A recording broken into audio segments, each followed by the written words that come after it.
Confirm collection کے محترم دوستو، السلام علیکم۔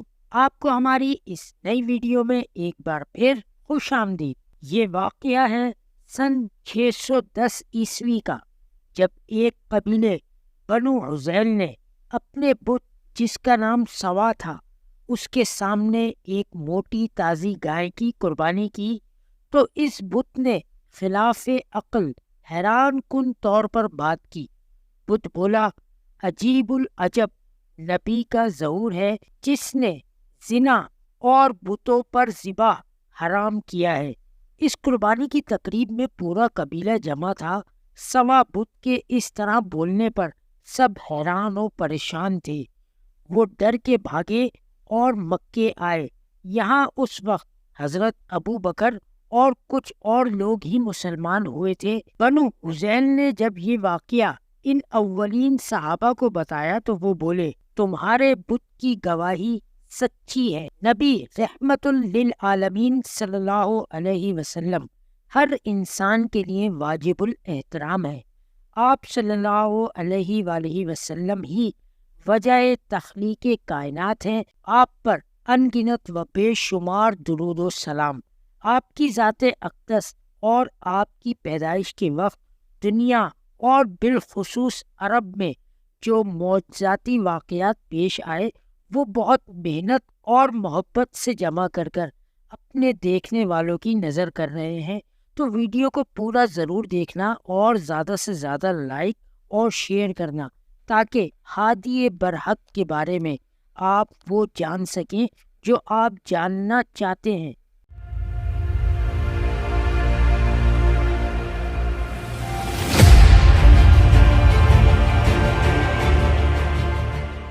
ایک قول کے مطابق حضرت آدم نے اپنی خطا کے بعد رب کائنات سے محمد کے نام اور ذات کے واسطے سے بخشش مانگی، تو اللہ نے فرمایا، اے آدم، تو کیسے انہیں جانتا ہے؟ تو آدم نے کہا، میں نے جنت میں رہتے ہوئے سرے آسمان پر کلمہ طیبہ میں تیرے نام کے ساتھ یہ نام نامی بھی لکھا دیکھا تھا، سو میں نے جان لیا جس نام کو تو نے اپنے نام کے ساتھ رکھا ہے وہ تجھے سب سے زیادہ محبوب ہوگا۔ اس پر اللہ نے کہا، ہاں اے آدم، یہ سچ ہے، اگر میں انہیں نہیں بناتا تو تجھے بھی نہیں پیدا کرتا اور یہ دنیا جہاں بھی نہ بناتا۔ بعض روایتوں میں حضرت جبرائیل کا قول بھی ملتا ہے کہ اللہ نے آپ کا نور ہزاروں پردوں میں چھپا کر آسمانوں میں سب سے پہلے رکھا۔ تخلیق آدم کے بعد یہ نور بھی پیغمبران کے ذریعے آگے بڑھا۔ حضرت ابراہیم سے حضرت اسماعیل اور پھر اولاد اسماعیل سے حضرت عبداللہ آپ کے والد ماجد تک یہ نور آ گیا۔ اہل یہود اپنے موکلات، جنات اور شیاطین کے غیب سے خبریں چرا کر لانے کے سبب نور محمدی کو حضرت عبداللہ کے ماتھے پر پہچان چکے تھے، اسی لیے وہ انہیں مارنے کے درپے تھے۔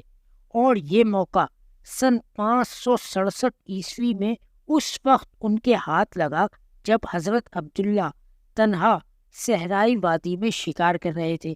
یہود کے ایک جتھے نے یکدم ان پر حملہ کیا۔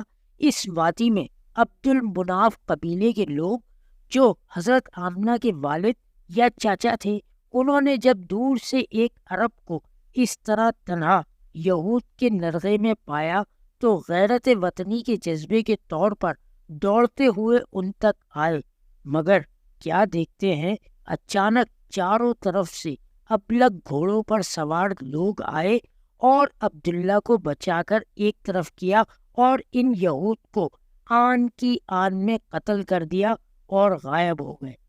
غالباً یہ منظر دیکھ کر اہل مناف نے آمنہ کی شادی عبداللہ سے کرنے میں دیر نہیں کی۔ مکہ میں ایک کاہنہ تھی جس کے قبضے میں جن تھے۔ ایک بار ایک جن پرندے کی صورت میں اس کی دیوار پر کافی دیر بیٹھا رہا تو وہ بولی، پہلے کی طرح نیچے کیوں نہیں آ رہا؟ تو جن بولا، مکے میں ایک نبی ظاہر ہوا ہے جس نے زنا حرام کیا ہے۔ غالباً یہ سن 80 عیسوی کا قصہ ہے۔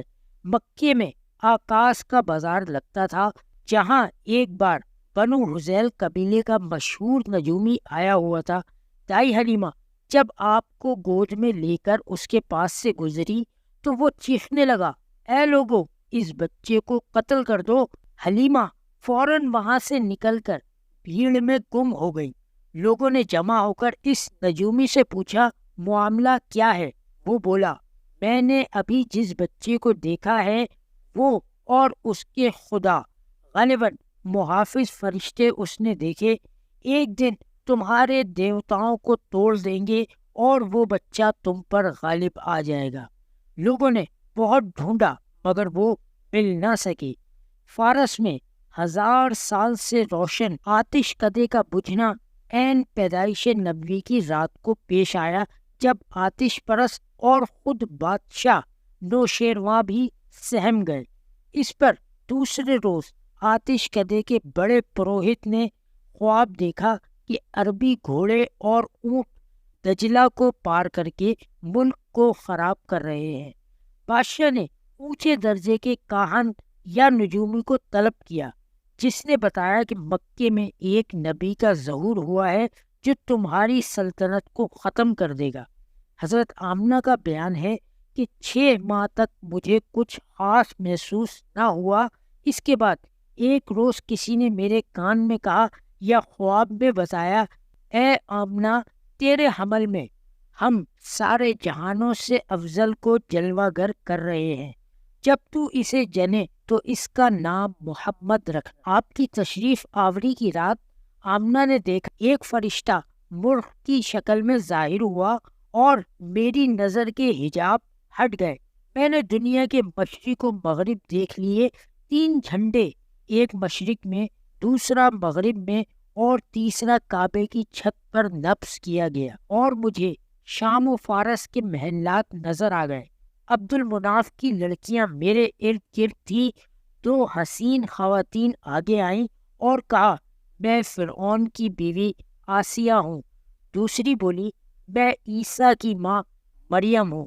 باقی جنت کی حوریں تھیں۔ آپ ماں کے شکم سے ظاہر ہوتے ہی سجدے میں چلے گئے۔ اللہ اکبر، الحمدللہ کثیرہ، سبحان اللہ کے الفاظ ادا کیے۔ آپ قدرتی طور پر ختنہ شدہ حالت میں تھے۔ بعض روایتوں میں ہے کہ قریب کھڑے خواتین حیران کن منظر دیکھ کر کہ بچہ پیدا ہوتے ہی سجدے میں گیا اور خدا کی کبریائی تعریف اور پاکی بیان کری، ذرا سن لیں وہ سجدے میں کیا کہہ رہا ہے۔ جب ان خواتین نے قریب آ کر سنا تو آپ اپنی امت کی بخشش کی دعا مانگ رہے تھے۔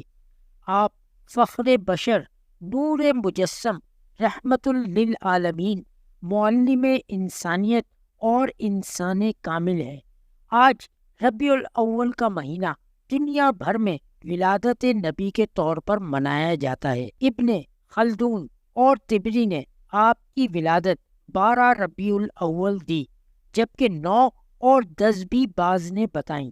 البتہ پیر کا دن عام الفیل کا سال، جس سال ابرہہ نے خانہ کعبہ پہ حملہ کیا، آپ اسی سال بلکہ اس واقعے کے 55 دن بعد پیدا ہوئے۔